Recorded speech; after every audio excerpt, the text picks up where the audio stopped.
Cocina, tecnología, te divertirás. Y digo,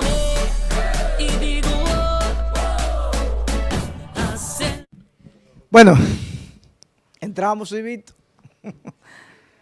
Le pido excusa, porque a lo mejor muchos televidentes, este programa se ve a nivel nacional e internacional y a nivel planetario, la plataforma de las redes sociales que hacemos. Les pido excusa y les reitero, lamentablemente 5 jóvenes de nuestra sociedad, de nuestros amigos, perdieron trágicamente la vida en la madrugada de ayer domingo. Carretera San Francisco, La Vega, específicamente en Ranchito. 5 adolescentes entre 16, 15 y 17 años. Y esto ha consternado a la sociedad. En el caso mío personal, me ha dado, o sea, ¿cómo le digo? O sea, uno tiene hijos y estos niños eran compañeros de mi hijo. O sea, mi hijo pudo ser parte de las víctimas. O sea, yo todavía estoy aquí porque tengo que estar. Sabino, y porque, por ejemplo, ya contigo desde la semana pasada, un caso que también ha consternado y que se mantiene en la palestra pública, el caso de Marlene Martínez, de Marlon, otra tragedia que yo siempre he dicho. Pero ahora tenemos que seguir el guión y hablar del tema de la libertad de Marlene, que se ha convertido otra vez en un circo más. Sí, buenas tardes a los amigos televidentes del toque del mediodía, Sí.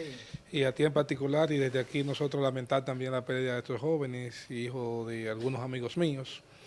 No lo conocía, pero realmente quien tiene hijos, quien tiene familia, sabe que es incomparable, es indescriptible el dolor que debe estar sufriendo, o que están sufriendo esta familia que perdieron sus hijos en el día de hoy.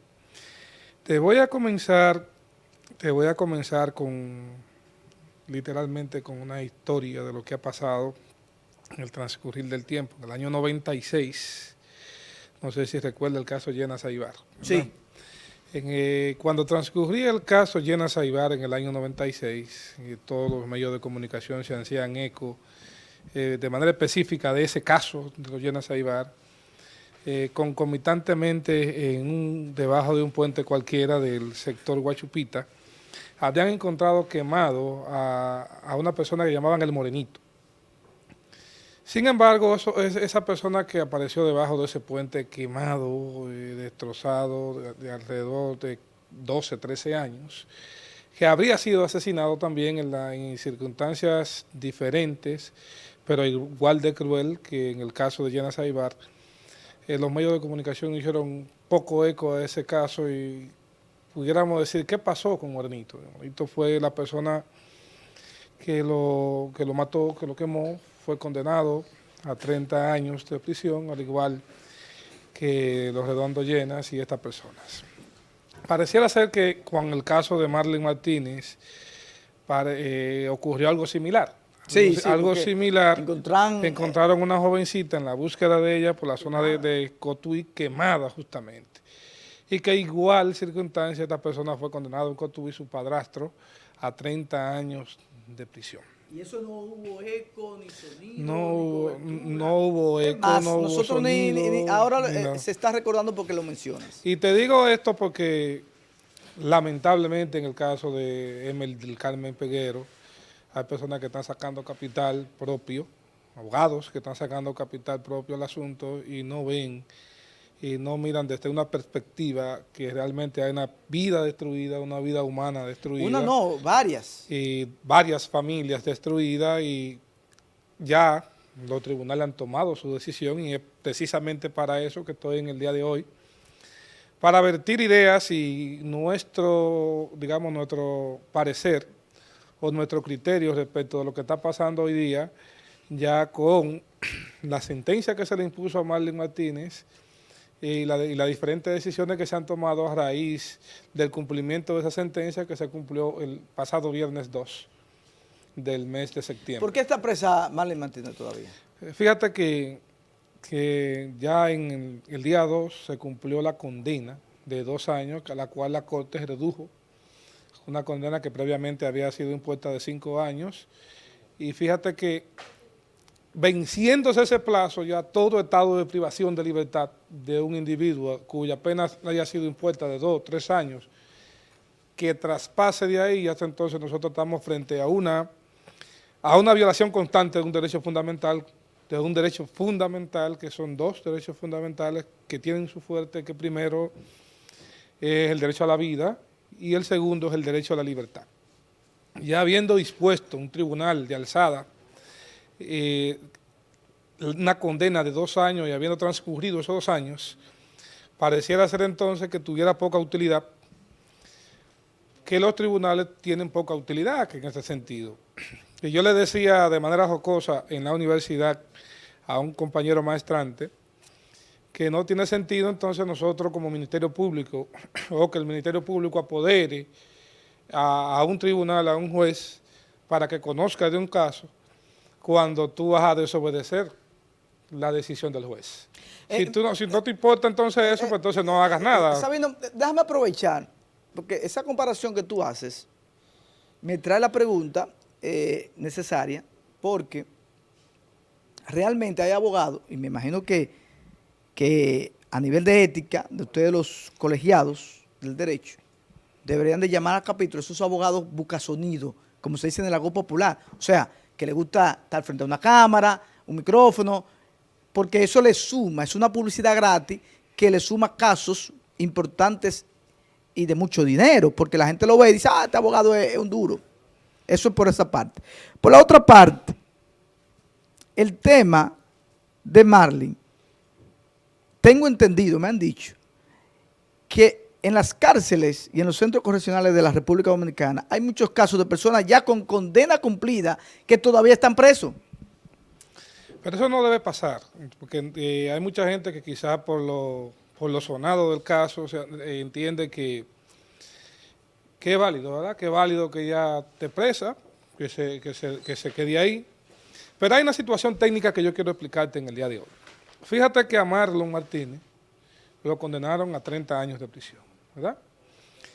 Y que esa sentencia que condena a Marlon Martínez dispone y dice que Marlon actuó por decisión propia. Por decisión propia. Y habiendo ellos, los jueces establecido de que no hubo ningún tipo de influencia respecto de Marlon Martínez a Marlon para que cometiera los hechos, no sé si tú me vas a lograr entender, y habiéndose confirmado respecto a Marlon por parte del Ministerio Público que en la sentencia de él no la recurrió, ¿qué te quiere decir? Que ellos están de acuerdo con la condena de 30 años de Marlon Martínez. Y si están de acuerdo con la condena de 30 años de Marlon Martínez, pues evidentemente están de acuerdo con los argumentos que dio la Corte, con la ponderación que hizo la Corte para condenarlo a 30 años de prisión. Si tú no estabas de acuerdo con eso, y tú dices, no, usted Marlon influenció sobre Marlon. Y sobre esa base yo quiero que en la sentencia que condena a Marlon Martínez a 30 años de prisión, de reclusión, se haga constar que independientemente de los hechos que ya la Corte dio por atribuido, esos hechos fueron en base a una influencia ejercida por Marlon Martínez.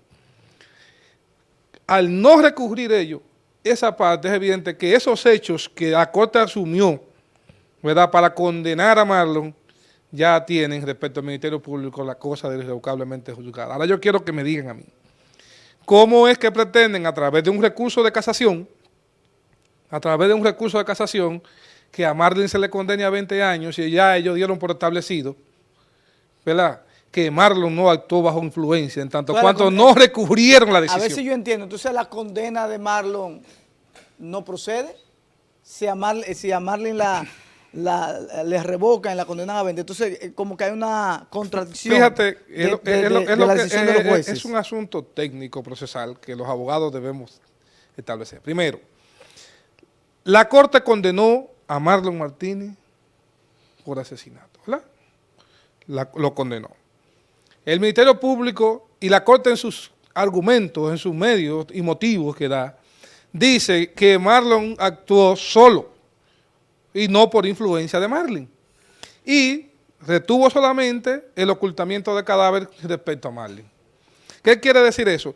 Que si ya la Corte retuvo respecto a Marlon, que actuó solo, y el Ministerio Público dice que no, que actuó bajo influencia, independientemente de la condena, que fue la misma que solicitó el Ministerio Público debió recurrir la decisión a la Suprema y decir, no, yo estoy de acuerdo contigo respecto de que la pena a imponer, pero no estoy de acuerdo contigo respecto de los motivos, porque los motivos que tú me das no son los que yo te estoy planteando en mi acusación, y los motivos que yo te estoy dando en mi acusación es que los hechos que Marlon cometió, a lo cual ya tú lo has condenado, lo cometió bajo influencia de la madre, señora Marlene Martínez. No sé si tú me estás entendiendo. Fue un mal manejo del Ministerio Público, claro, antes de presentar y reclamar que tienen un mal manejo a la Suprema. Porque es evidente que ese recurso de casación no va a llegar a ningún lado, porque ellos debieron recurrir respecto de los dos. ¿Quién está recurriendo? ¿El Ministerio Público o la parte defensora de...? El Ministerio Público recurrió la decisión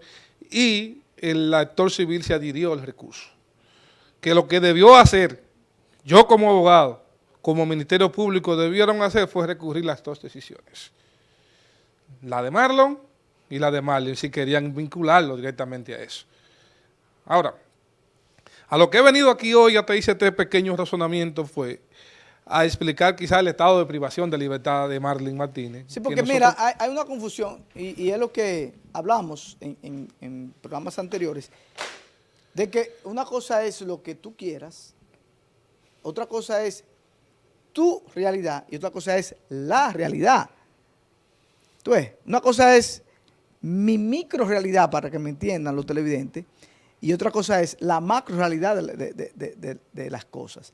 Entonces, la realidad de la macro es que Marlene debería estar en libertad en este momento. Claro. Okay. Y te voy a explicar por qué. Fíjate que nosotros no podemos pensar como justicia, y esto sienta un mal precedente en la justicia de San Francisco de Macorís, que cuando un tribunal dispone una sentencia, que esta sentencia se desobedezca.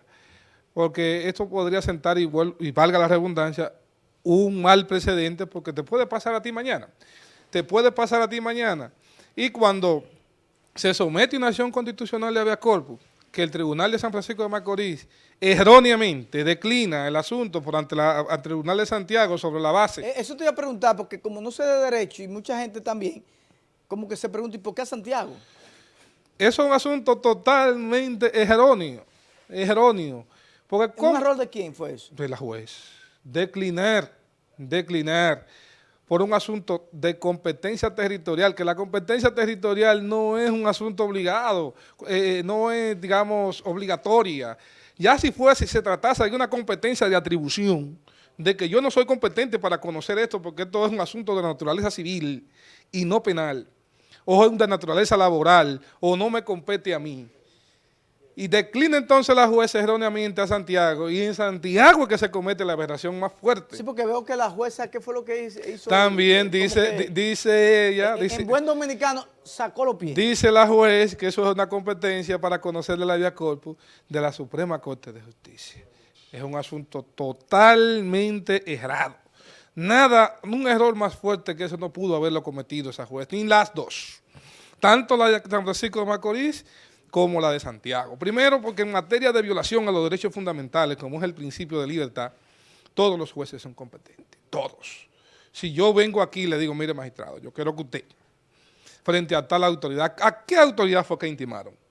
Fue al Procurador General de la Corte de aquí de San Francisco de Macorís, fue que intimaron para que pusiera en libertad a Marlene. Entonces, ¿quién es el juez competente? El juez de aquí, porque ahí venga acá.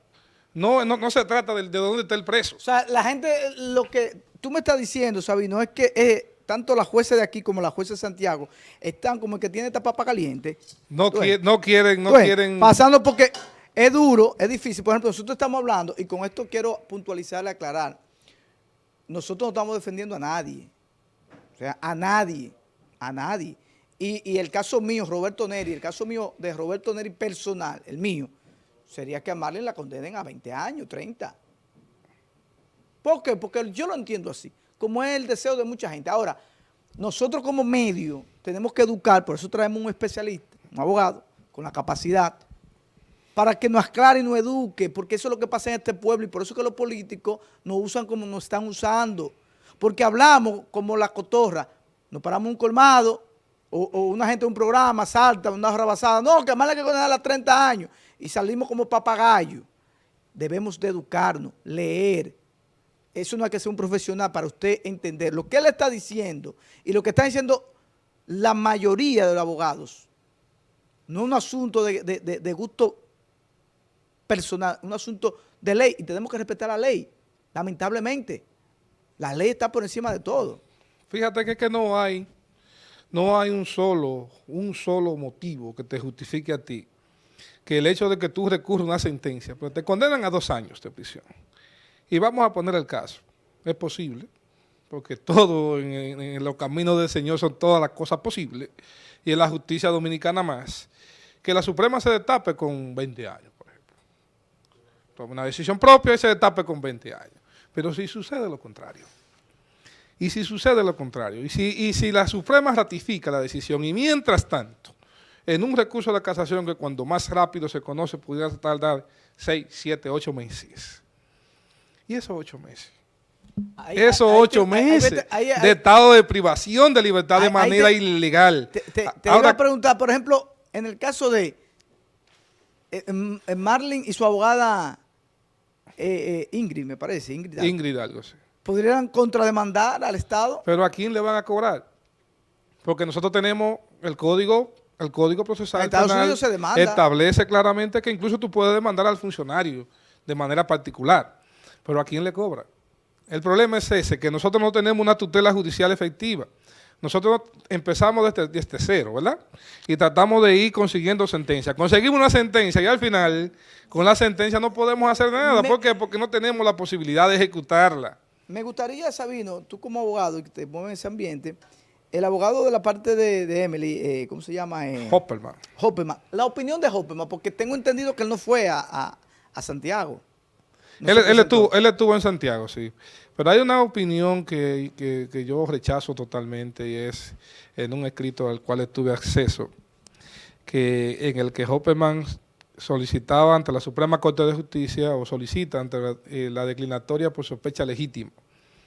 Y digo yo, bueno, pues el amigo Hopperman solicitó la declinatoria después de Paco Ramos, porque ya ese caso salió de San Francisco de Macorís, pero lo que me llamó la atención son los motivos. Él dice que todos los jueces de San Francisco de Macorís son corruptos. O sea, Hopperman acusa a los jueces de aquí que son corruptos. Que son corruptos. Para mí eso es una falta de respeto. Pero ven acá, pero ¿dónde están los jueces de aquí, los abogados una de este falta pueblo? de respeto por parte de ellos.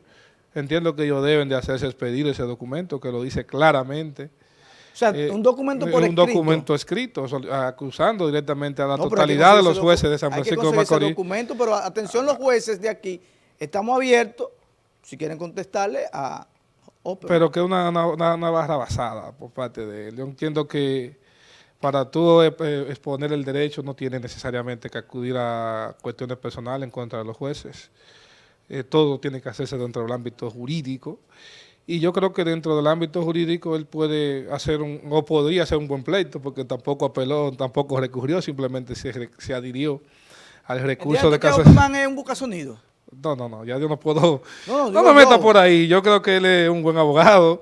No es tan bueno que.